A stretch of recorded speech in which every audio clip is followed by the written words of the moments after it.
How much alcohol we can safely consume is being drastically rethought. New recommended guidelines for Canadians advise even moderate drinking. Anything more than 2 drinks a week puts your health at risk. The update is from the Canadian Centre on Substance Use and Addiction, which reviewed 6,000 studies on alcohol use.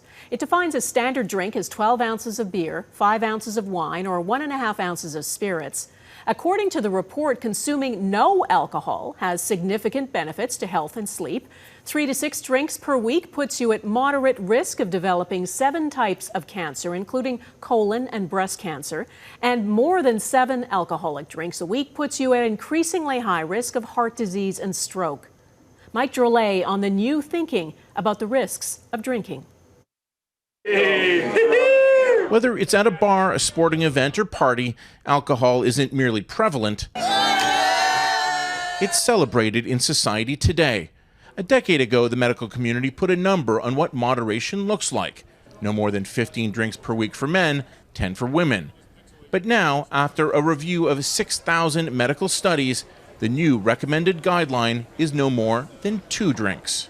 We were also very shocked about how much different and how far we've come in the science since 2011.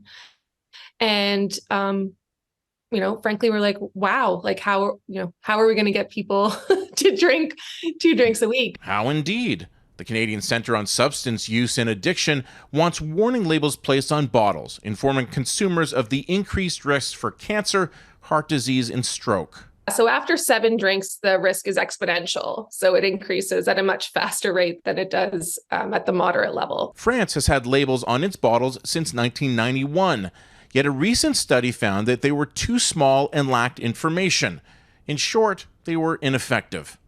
Canada's wine industry has another idea, labels, but with more focus on information than warnings. A 12 or 10% alcohol bottle of wine is going to have to, obviously, a lesser amount of alcohol than a 15% alcohol. So putting that on the label and understanding what a standard drink is makes total sense to us.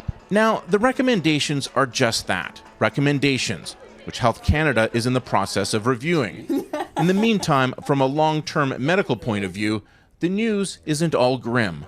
If you've been drinking really heavily for the last decade and we're very unaware of these risks, there is the potential. The damage isn't necessarily done.